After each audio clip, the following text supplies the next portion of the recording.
Vietnamese police break up anti-China protests. The worst flooding in some Balkan states in over a century. And John Sung lashes out at lawmakers behind the budget filibuster.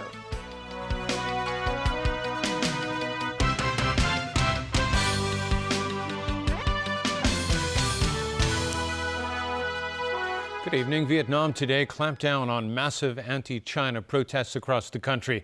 Police broke up demonstrations in Hanoi and Ho Chi Minh City. Still, Beijing is stepping up the evacuation of Chinese nationals in the wake of last week's deadly riots. Jameson Wong has more. Far cry from the deadly anti-China riots that rocked some southern and central provinces of Vietnam just a few days ago. In Hanoi, authorities moved in to disperse demonstrators trying to stage a rally in front of the Chinese embassy. This followed calls by various Vietnamese groups to hold anti-China protests today. Today, our government do not accept people together in crowd. Oh, right. And do not accept demonstrations today. Okay. So we think to protect yourself, you should go out of this area. In an attempt to calm the situation, Vietnamese Prime Minister Nguyen Thanh Dung yesterday ordered an end to all illegal protests in the country.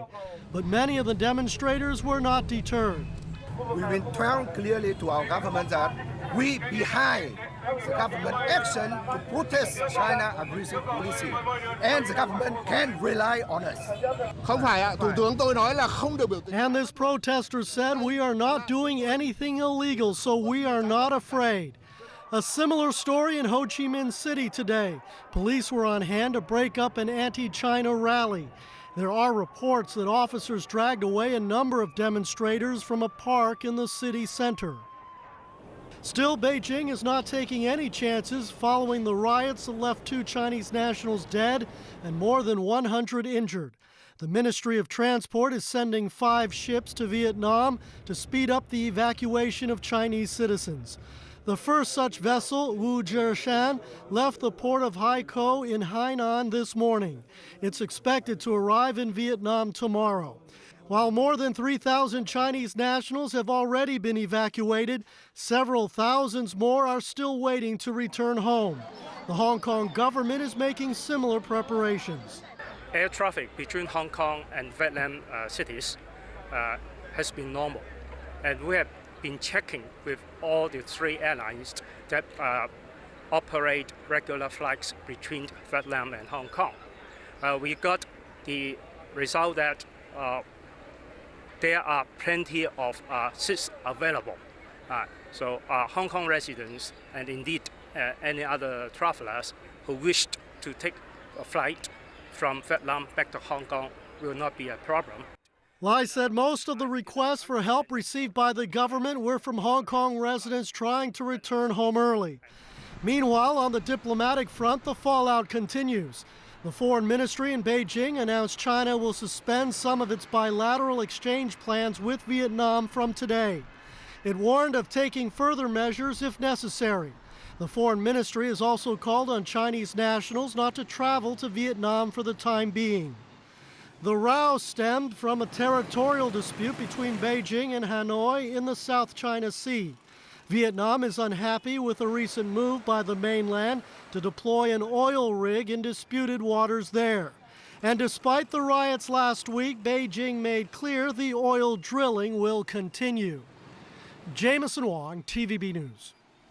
The state-run Xinhua news agency has cited the police as saying the East Turkestan Islamic movement was behind the recent attack at a railway station in Xinjiang.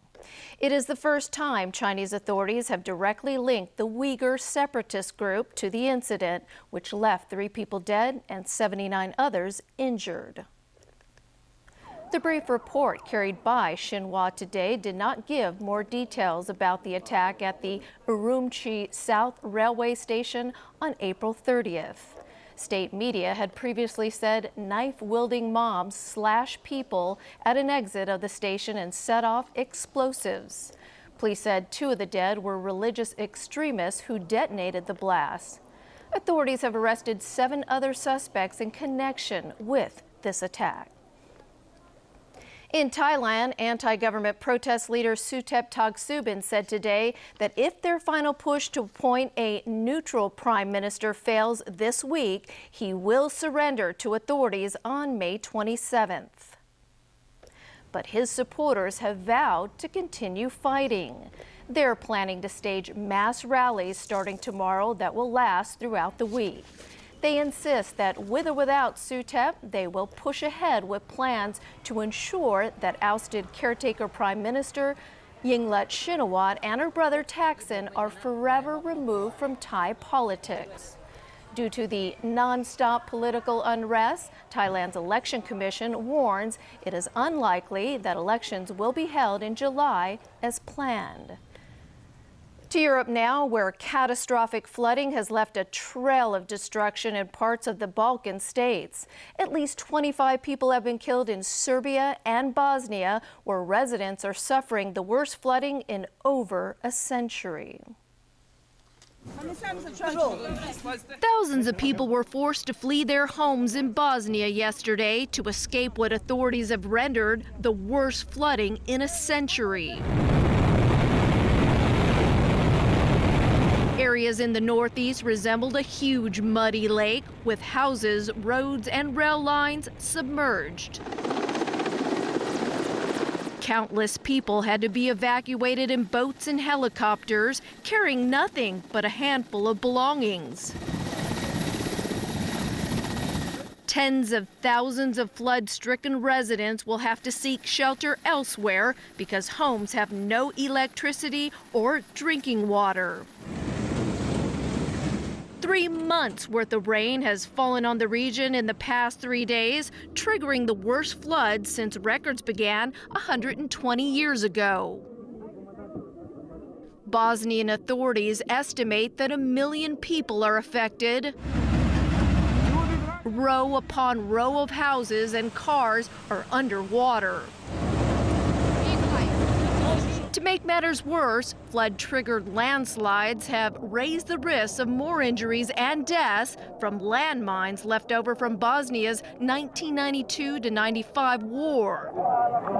Surveying the damage to hard-hit Moglaj, this Bosnian leader pleaded for international help.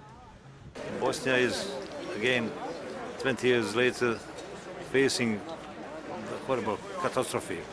This is shock for nation. I don't think that we can make it alone, so we count on help of the others.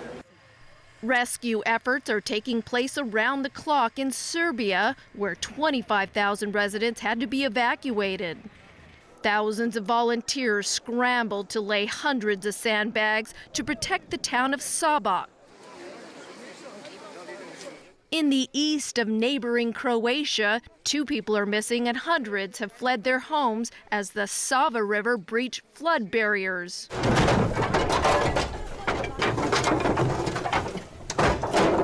Some daring rescues meant saving stranded residents from the rooftop of their homes. Help is on the way. Several countries throughout Europe and the United States have pledged to send immediate aid. Financial Secretary John Tsang again criticized on his official blog today lawmakers who had launched a budget debate filibuster. Tsang said Hong Kong citizens are fed up with the delaying tactics and would like those legislators to stop their filibuster. Vicky Kong reports. Available only in Chinese, the Financial Secretary's blog article is titled Go Away. John Tsang criticized lawmakers for putting forth more and more amendments over the years in order to delay the passing of the government's budgets. This year, there are a total of 1,192 amendments, about 400 more than last year. The Financial Secretary insists that temporary funding cannot sustain public spending in the long run, and he warned that public services will suffer. He believes the government will most likely run out of money for some social welfare handouts beginning in July. Under Secretary for Food and Health Sophia Chan echoed Tsang's concerns.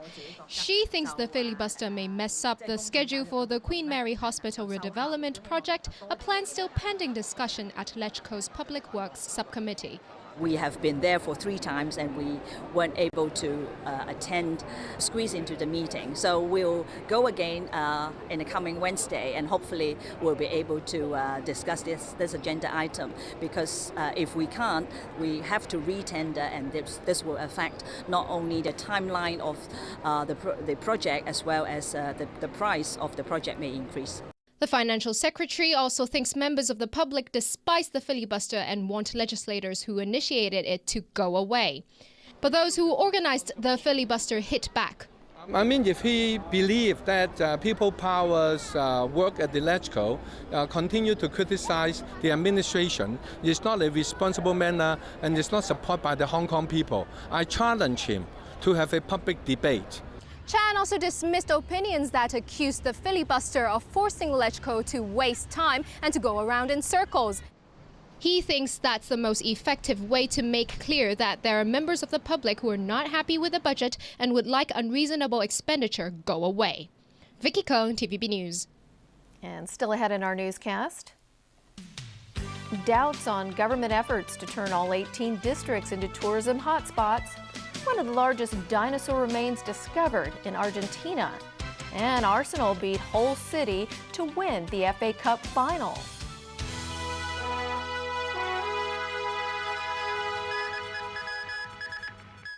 We leave tomorrow morning at 8 a.m. I don't want to think about consequences. I just want to do.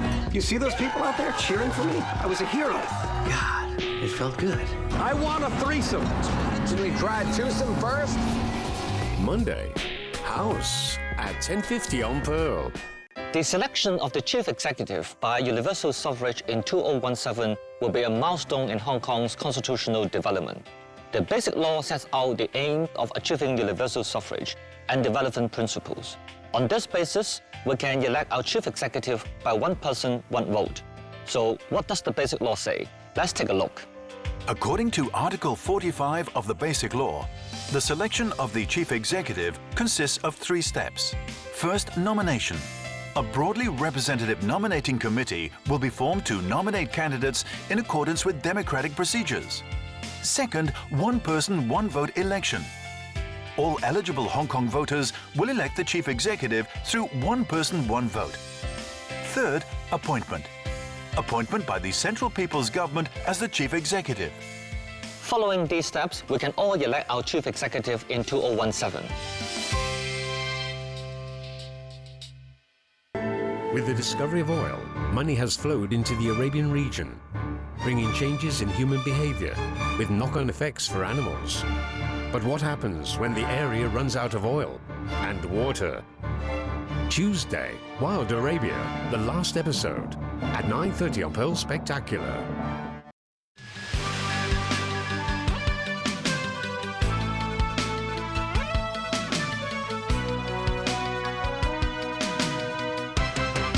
Welcome back. There have been more calls for the government to fulfill its promise of establishing tourist hotspots in all 18 districts in Hong Kong to cope with the rising number of visitors. However, not everyone feels the government is living up to its word, and some even say the administration is having second thoughts on the issue.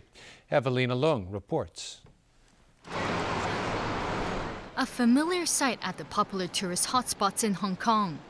The government expects the total number of visitors to hit more than 100 million in 2023.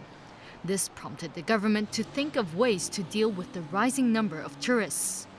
2 years ago, the administration said it would turn all 18 districts in Hong Kong into tourist hotspots.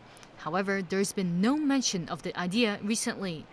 Sources say the government has scrapped the plan and will only concentrate on turning a few districts into tourist attractions. Some believe the administration's decision is a result of the recent anti-mainlander protests. Chairman of the Sham Shui Po District Council, Jimmy Kwok, said the government's announcement 2 years ago started discussions among locals on whether different districts would be able to accommodate the extra visitors and whether there will be too many individual mainland visitors. This, together with the recent protests, could be the very reason why the administration is having second thoughts